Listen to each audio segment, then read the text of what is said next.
So Mark and Drew, so great to have you guys on. And Paul and I are with Alvarez and Marsal. Paul runs the transaction advisory team, so working a lot with private equity, doing diligences, helping them with improve their performance.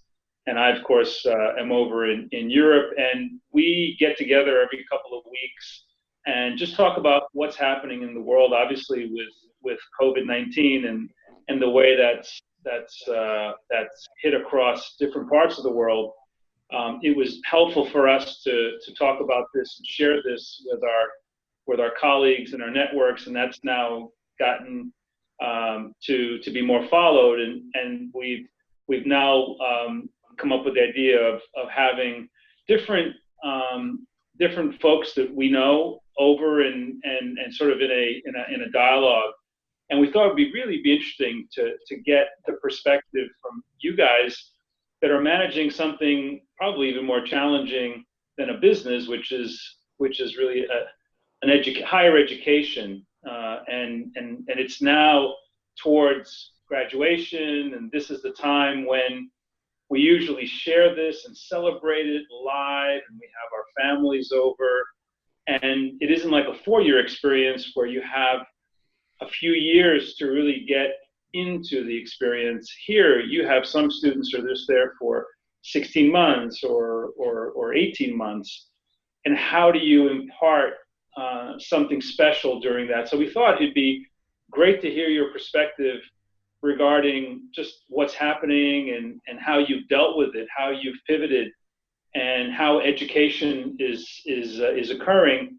And obviously, since the last couple of weeks, there are other factors that are sweeping the United States that it'd be helpful to get an understanding of how you're also dealing with that. But maybe first Paul can introduce himself, and then we can go right at getting an introduction from the two of you and cutting into these topics, which we think a lot of people are interested to hear, and it'll hopefully enlighten an audience that would be great to see how different geographies, how different industries, how different institutions are dealing with some of the same problems that everybody else is dealing with.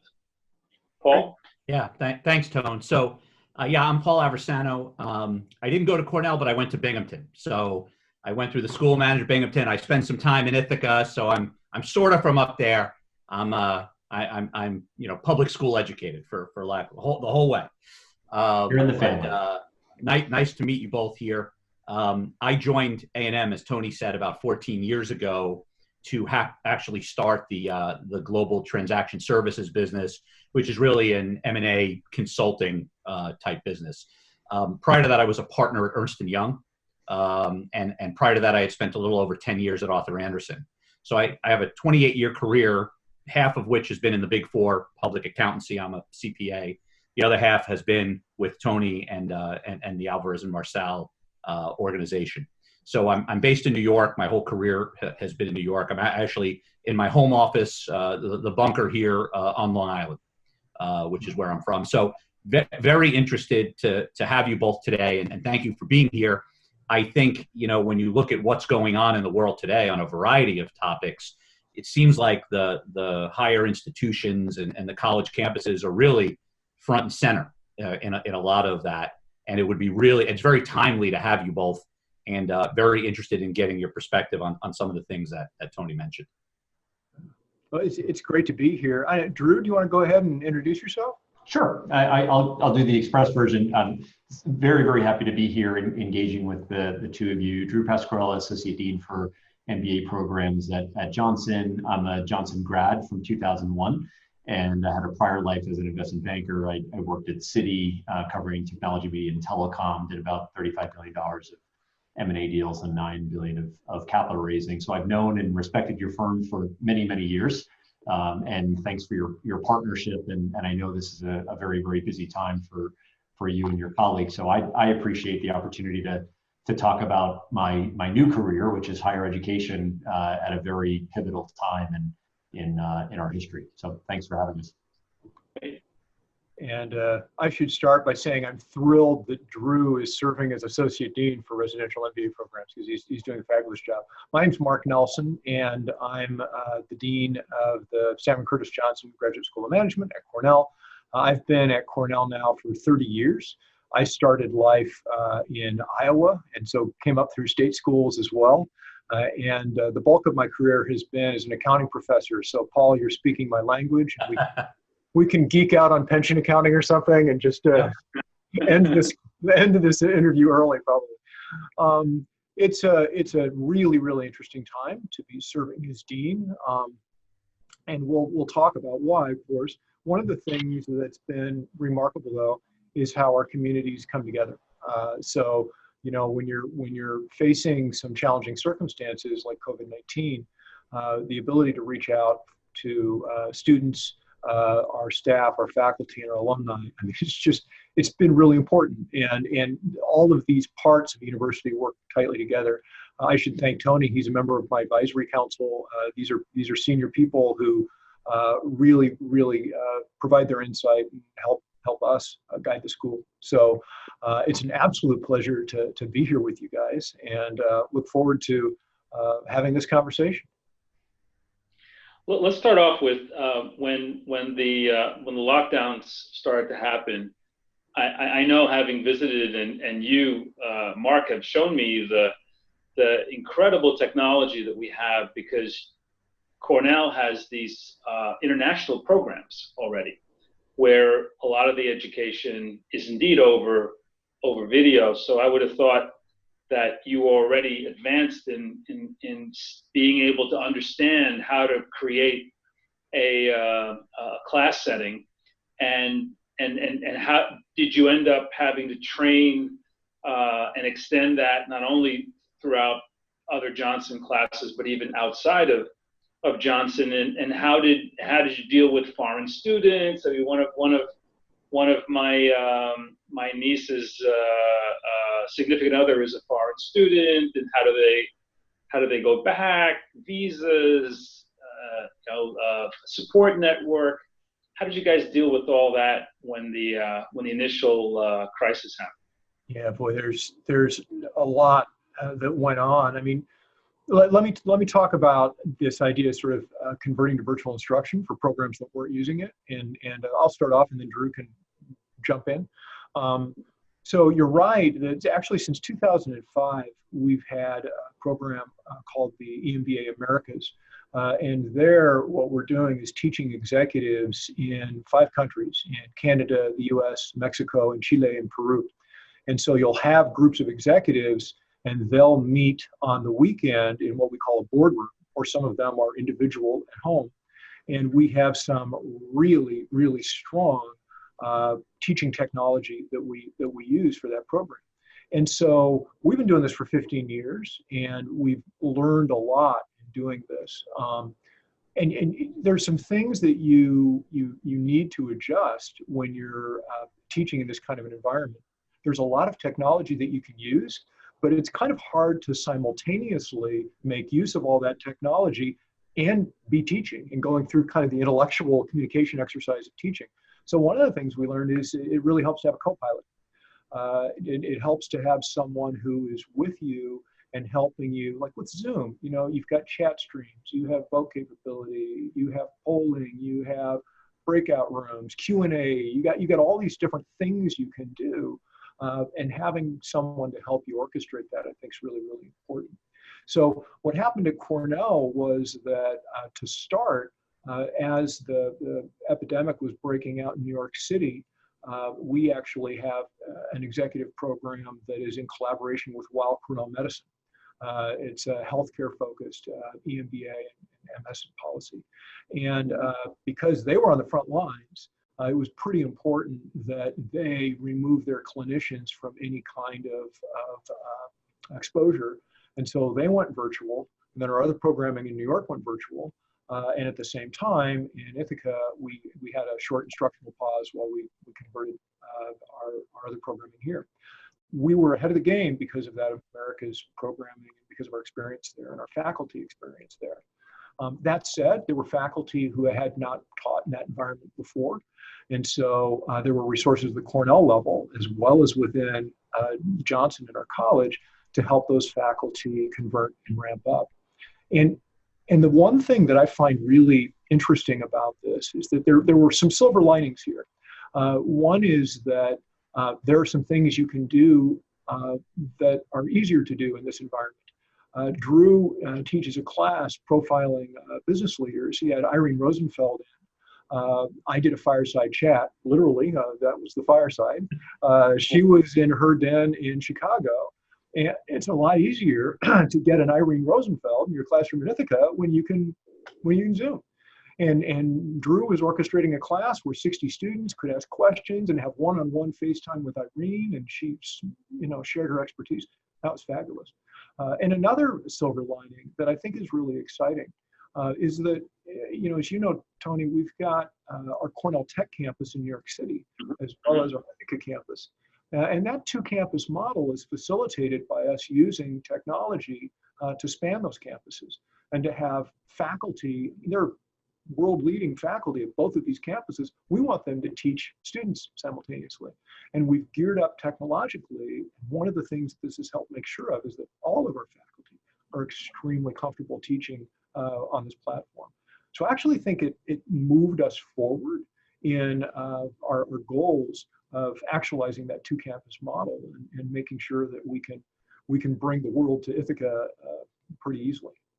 So a follow-up question to that, because it's very analogous to what Tony and I deal with in the businesses. So Tony and I are probably two of the individuals that travel maybe the most up until recently in what we do.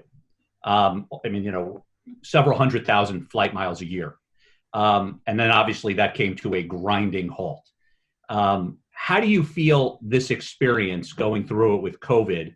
I know, and same with us, it's kind of forced, the advancement of technology very, very, to the forefront. But how do you feel it's going to impact, the learning experience going forward when we do get to, let's say, a more normalized environment, whether that's a year or two from now? Because what Tony and I say, and, Tony's actually one of the first people in our firm that actually traveled for a client assignment since the lockdown. And there's always an element, in our opinion, particularly being in professional services or a client service business, that, you can't substitute physically spending time with people. Like there's got to be an element of that. And in the M&A world, and Drew, you know this, developing relationships with management teams, buyers and sellers, you can only take that so far virtually. We can do the work, the analytics and whatnot, but spending time with people to develop meaningful relationships, can only be replicated remotely so far. But I'd love to get your views on that. And what do you think that's going to mean for, higher education going forward? So maybe I'll start and Mark can chime in. It's interesting. We have a bit of a laboratory going on right now where we're figuring that out. So, Mark spoke about phase one of the impact of COVID, which was mid-semester transitioning in Johnson's case, over 80 classes, but that's a very small subset of a couple thousand classes at Cornell that were virtualized, over a couple of weeks. There, to your point, we had existing relationships with students. We had credibility and trust built. We had cohorts that were developed, and we took those in-person experiences and we virtualized them. That seemed to go pretty well. We had a lot to play with, and to Mark's point, we had the domain knowledge to draw upon. We also had commitment, and that shouldn't be understated. I think the commitment amongst faculty and staff to really do this well carried us through the end of last semester, and I think we delivered well for our students. We think we're the first MBA program in the US to kick off a new cohort in a virtual environment. So a classic in-person MBA that has been virtualized by way of COVID, not an online MBA experience. And that program started for us in earnest on May 11th.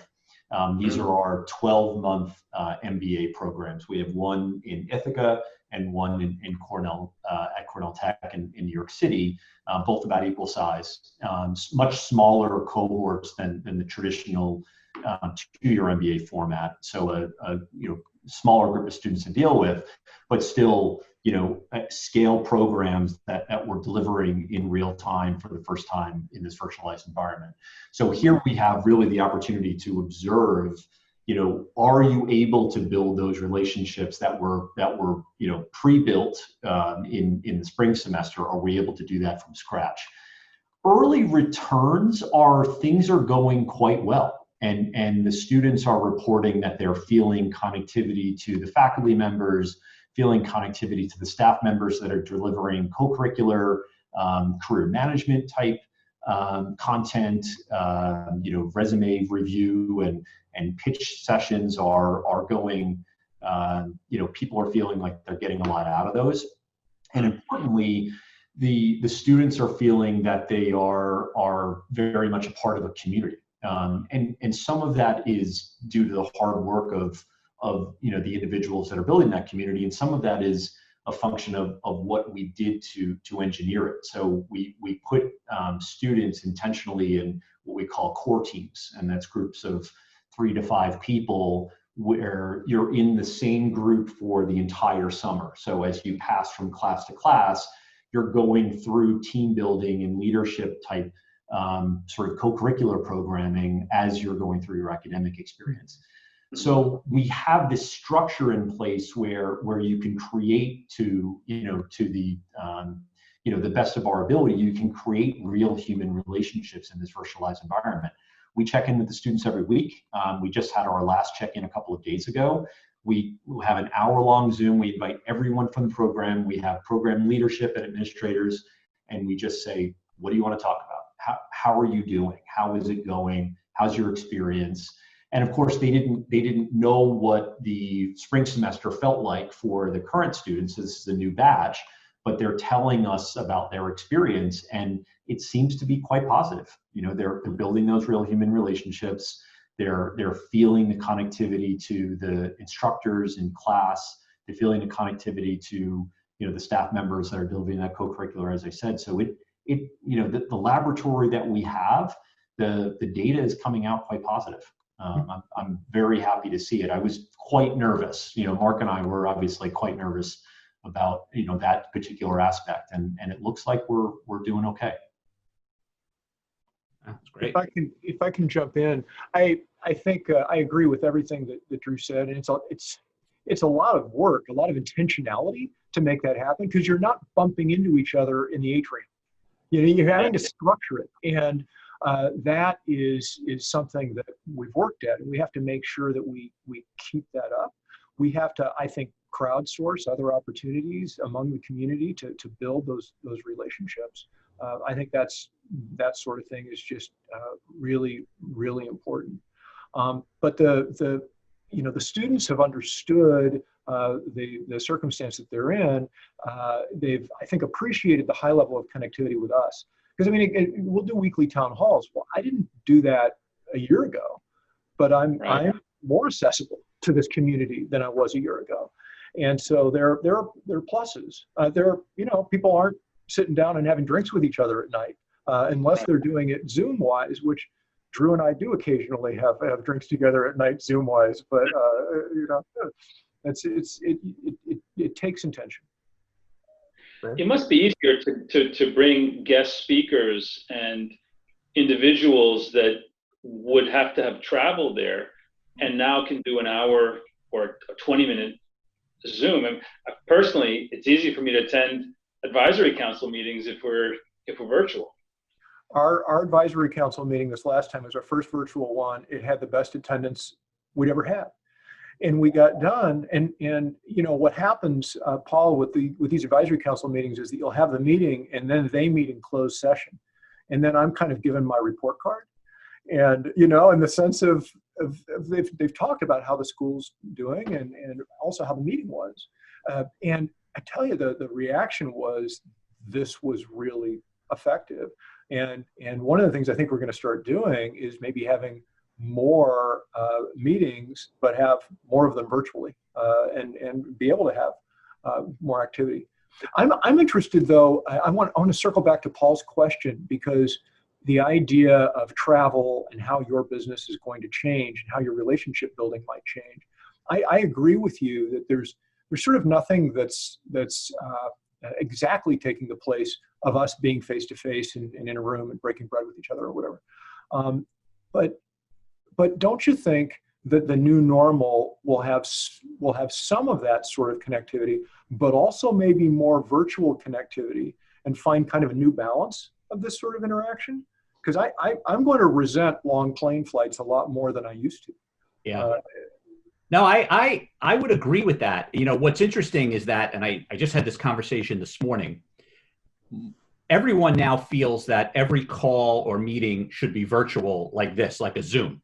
Whereas historically, I may just pick up the phone and call someone, and now everyone's saying, even if it's just two of us, one-on-one, well, let's do a Zoom.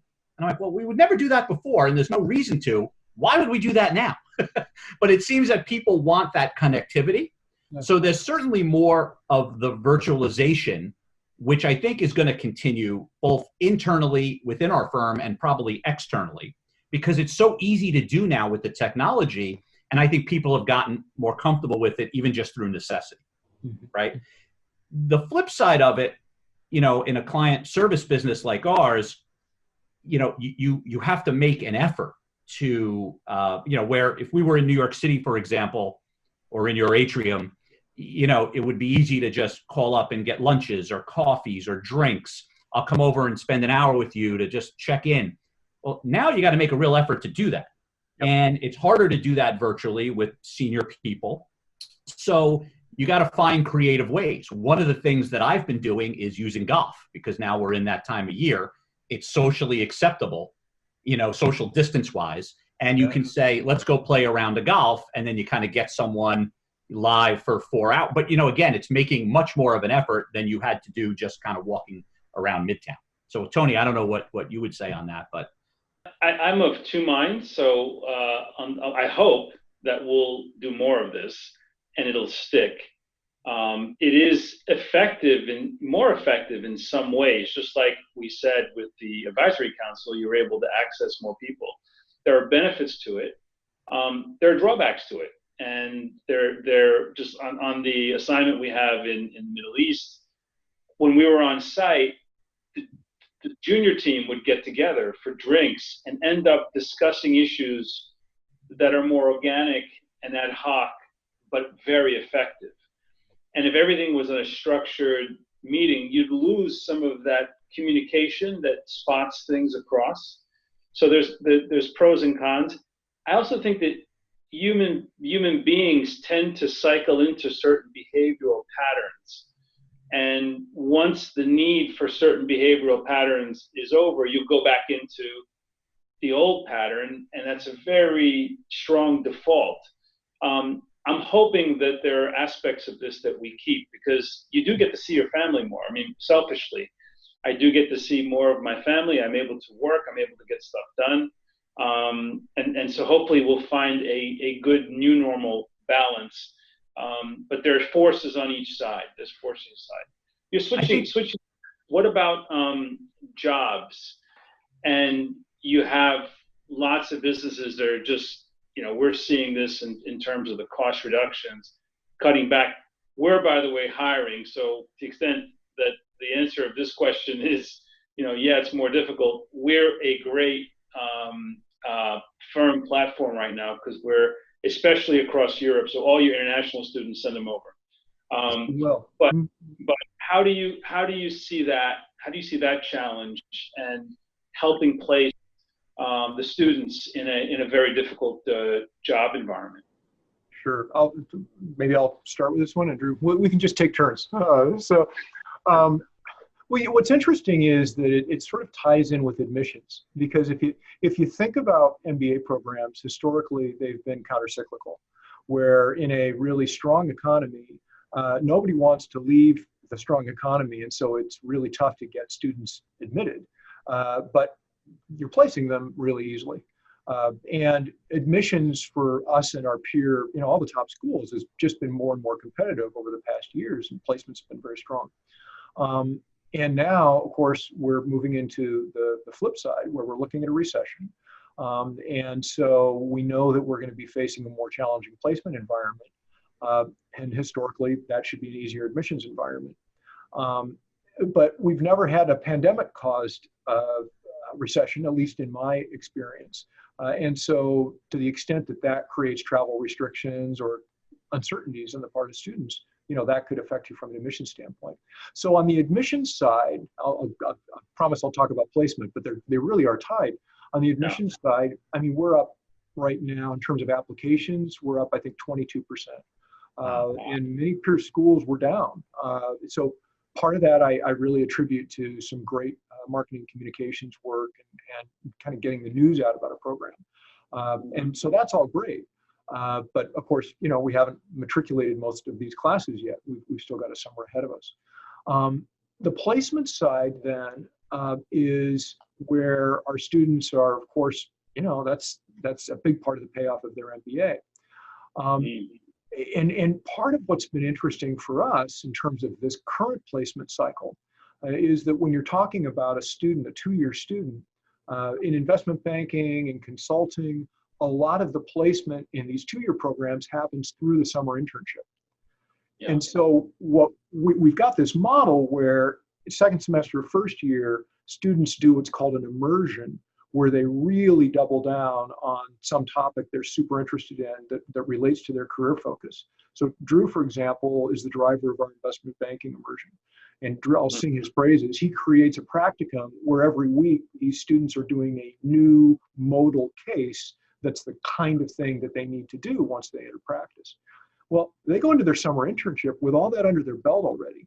And frankly, they do really well on the summer internship. So they come out of the summer internship with a job offer. And so in our investment bank, we were over 85%, I think, weren't we, Drew? Yeah. And in consulting, we were over 98%. 98% of our interns converted to a full-time offer. So that's this last fall, right? And so people are holding those offers going into fall, and we've got some other people that are recruiting. And so then you say, well, okay, but are firms rescinding their offers now that we're in this difficult environment? And that has not been the case. So, we've been in a situation where our employers have been standing by, the vast majority have been standing by their offers, and have actually been giving assurances to our students that they're gonna stand by them. So at this point, we're approaching 90%, I believe, in both internship and full-time, between 85 and 90, between internship and full-time, having an offer. Now, if you're part of that 10%, you're facing a challenging environment. And so I'm going to take you up on what you said, Tony. We're going to be sending you some resumes because there's some great people that are now looking at a situation where they're facing a tough market. And of course, we have to be supporting them virtually. Our career management center is basically treating these as almost one-on-one clients at this point, and really helping people understand what their alternatives are and helping them with their individualized search, giving them a lot of support. And our alumni and people who've recruited with us traditionally have been stepping up and saying, okay, I'm gonna be identifying additional opportunities because there's some great talent there, and now's a good time to get it. Well, on that, I graduated in '91, so I graduated during a recession, and entered a field which was great for recession. So I benefited from that. And then when I went to Europe in 2001, it was a .com technology bust, and benefited from that. And I think the lessons that I've learned in those cycles are the companies that stopped hiring for a couple of years saw some negative repercussions of that, where they had just a gap in progression and new ideas with young people and new recruits and MBAs. It's positive for an organization. I know in our organization, when we have that kind of entry of new, it's one of the benefits of growth. One of the benefits that we have as we grow is you bring in people that challenge you and come up with new ideas. And yeah, 5 out of 7, 8 questions they ask is like, okay, let me explain to you. But then they'll come up with 2 or 3 that kind of make you think and say, well, that's a really the freshness of that.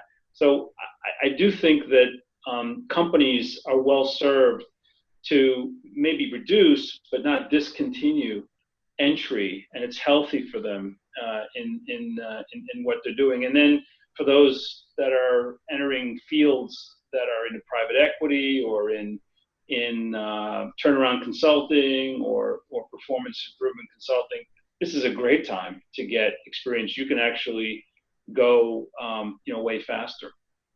Paul, you wanted to jump in? Yeah, I would just say to Mark's point, at A&M in the US, we've done what you've actually said most other employers are doing.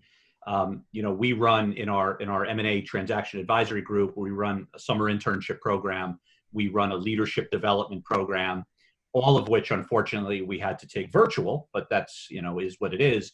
But we've stood by all those candidates. We're paying them for the summers. We are extending offers to all of them for full-time employment. We've done the same thing that you're saying the majority of employers are doing.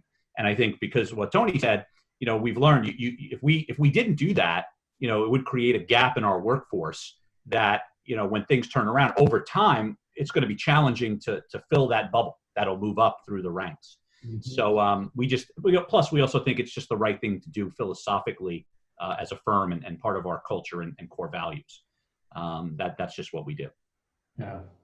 Yeah, it's interesting. So, the sort of traditional MBA hiring pockets, consulting, banking, you talk about this sort of conveyor belt, right? You have to have people on at every level to make sure that from a talent development perspective, you don't stop. In tech, which has become a very big vertical for us and every top business school, most of the hiring there in the last 5 to 10 years has been growth hiring. As opposed to replacement of a cycle or the need to start somebody junior in a more apprenticeship business. So that's one that we're watching closely. I mean, we have a great relationship with Amazon, for instance. Amazon, is obviously a net beneficiary of the crisis that we're in.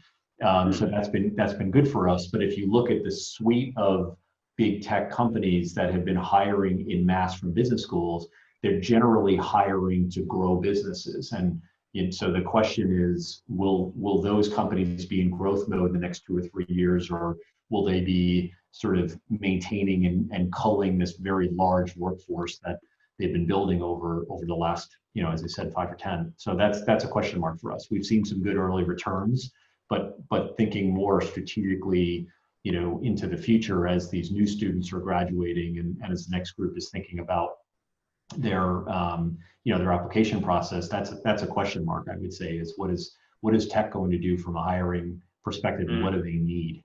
And that's something that we're dialoguing with the big companies about right now. Switching gears and attacking a more sensitive topic. One of the reasons I chose Cornell over other options I had at the time was Dean called me during the decision process as the only dean that Dean Swagger called me and said, we'd really like you to come to Cornell. And it made the difference. And when I came in, there was a minority club that received me, and it was a real club. It was a really good, supportive club. And it was clear that diversity was something important for the school, and even the way the school is constructed with many different colleges and programs, and it really breeds diversity. And wanted to just have your thoughts in terms of this environment, this moment. How is the university handling it? Have there been demonstrations, virtual demonstrations, statements? What reassurance do students need? How have you guys dealt with this very, it's a very, very difficult and challenging issue. Obviously, as a minority, I have a certain perspective about it, but it is something that's real in our country. No, it's incredibly important, and this is a really unique and emotional time, I think, in our community. So a little bit of history first. What you're describing is the environment at Johnson and at Cornell. I mean, this is a university with the motto "Any person, any study." And Ezra Cornell's vision was to open the doors and to have all sorts of people from different ethnicities and different genders, of course, different religions, able to get an Ivy League education. And we had the first Office of Diversity and Inclusion among top business schools. It just celebrated its 20th anniversary. It's incredibly important. It's at the heart of Cornell's ethos. That said, one of the challenges for me personally is that I haven't been walking through the atrium and bumping into people. And one of the things that, I mean, I've had 2 meetings, I'm going to have another meeting today on this exact topic. How do we support our students? How do we support our staff and our faculty where there are people, certainly Black Americans, but many, many people right now are shaken and hurting, and they need to hear something that we think of as self-evident, that racial injustice, that bigotry, that racism is intolerable, and it's absolutely the opposite of what we think is important, and that we're dedicated to building future leaders and having a community that very much advances the cause. But frankly, I don't think we've been saying it enough. We need to reach out to our community and make sure that they understand. And then we need to do things. We need to demonstrate action.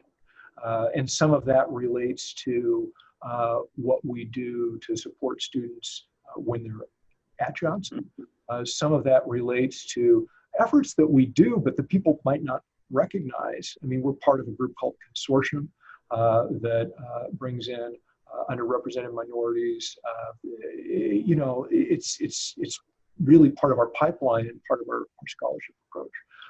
But how do we continue to bring the community together and have really, really constructive and open conversations and have people know that they're supported? We build allyship training into our immersions. We have a variety of anti-bias training. For example, it's required for all search committees. We're doing things, but I think there's more that we can do. And so part of what we're going to be doing is engaging our community to say, all right, first let's talk and let's listen, but then what else can we do to constructively move forward? And I think that's part of our role at a university. I'm interested, how is this being reflected in your organization? How are you dealing with these kinds of challenges? From a U.S. standpoint, people are hurting within our organization. So I've heard from a number of senior partners, colleagues of all color and of all, everybody's just kind of hurting. It's something that it's scars that are coming out. And we've tried to be supportive. We've tried to issue statements just like you have now that takes us from not only putting forth that we're everything about our core values is meritocracy, but as individuals challenging ourselves to do more. My son is also a Cornell alum.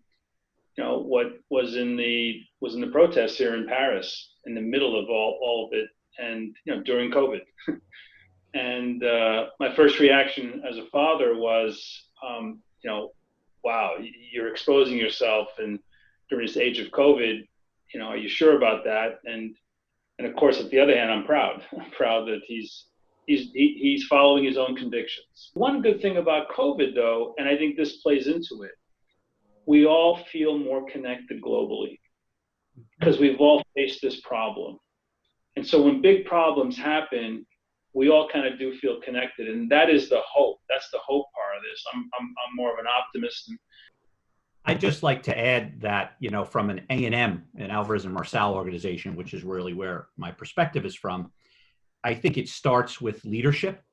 And if you think about what we've done, our CEO, Tony Alvarez, Tony's father, put out a statement, right from the top to the entire global organization, which was then augmented by the various business unit leaders, such as Tony and I, who put out statements to their own business units.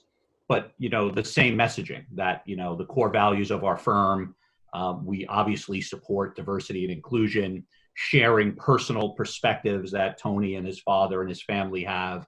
So from what I heard, that was very well received by the people, that it's coming from the top of the organization. Leadership is stepping up and saying, this is our views. It was interesting. I had a call with my partners earlier in the week, and some of the feedback that I got was a lot of our younger staff, particularly in the cities that are directly impacted by some of the social unrest and the protests, were really rattled. We're really rattled. And, for me personally, and I think for a lot of organizations, this is kind of uncharted territory, right? Like I haven't, my 28-year professional career, I've never had to deal with anything like this, on top of a pandemic that I've never had to deal with. So not that you're figuring out as you go along, but you try to do what you think is best. And what we found is that if you listen to the people and you have that vehicle for getting the feedback, and you see what the needs are and where the issues and the concerns are, and then you address that from the top down in a cohesive manner, it seems to work. But again, a lot of that is just talk, right? We can do all that. And we've been very focused as a firm on gender diversity. And personally, we really have to move the needle on that one. And we've been doing that. But what I've also learned from the gender diversity initiatives, it's not something that you solve overnight, right? These things take a long time, but they're solvable. And there's no excuse not to, right? So what you have to do is you have to mobilize, put it in place, make it a priority, and then measure it. So what we do for gender diversity, for example, is, like we said, we now have KPIs that we never did before, and we've been doing this for a few years now, but we actually measure the results on how we're doing to become more gender diverse. And it's once you get people focused on that and you hold people accountable and you measure it, you see the needle start to move. And again, it's going to take time, but we're getting there. And no one's arguing that. I mean, we all know it's good business to have a diverse organization. I mean, that's not the issue. So it's for selfish reasons we want to do this for the organization, but it's good for everyone and everything. So I think when it comes to some of the other diversity and inclusiveness, initiatives, we kind of have to take the same approach. And I think, Mark, you said it, I think we do a lot at A&M, but there's a lot more to be done. But the good news is from the tone at the top all the way down the organization, there's a consistent message. We're committed to it. And the people feel that at least they're getting the information, that we're supporting them, and we're going to figure it out. We don't necessarily have all the answers today. I don't think anybody does, but we're going to figure it out. That's what we do. Leadership, action, results at A&M. That's what we tell our clients. Well, we turn that inward and force it on the organization as well. No, that's critically important. And I was thinking at the parallels. So our president, Martha Pollack, has issued a number of statements and sort of created also some next steps. Our college has reached out similarly. The thing that I guess I had not internalized was it matters so much when I reach out to an individual staff member and I say, I'm just reaching out because I'm concerned about you and I want to make sure that you're okay. That one-to-one aspect, when you're interacting with your partners, when they're interacting with their staffs, I think that's so important too. So you've got the organizational support and clear direction, and then you have the one-on-one expressions of support and care, and I think both of those are really important now, maybe more than ever. Completely agree. Hey, these were tough topics, and it was very interesting to be covering this ground and getting a different perspective for us. And each time we do this, we realize that we do share the same motivations and objectives from different angles, and yet you do learn an awful lot from the way other people attack these issues. So we think that it's going to be very helpful for others that we'll share this with to have gotten your perspective, and appreciate both of you taking the time out and the openness and sincerity at which you've shared what you're going through. Very much appreciated. Yeah, thank you. Thank you very much. It's so much our pleasure. Thank you for the opportunity. It's great to get a chance to interact with you. And if you can think of any other reason why you'd be willing to do this again with us, we'd be happy to. I'd love it. We'd love it. We'd love it. Thanks for being in the bunker. That's what we call it. We're in the bunker. I appreciate the invite into the bunker. For sure. Thank you, guys.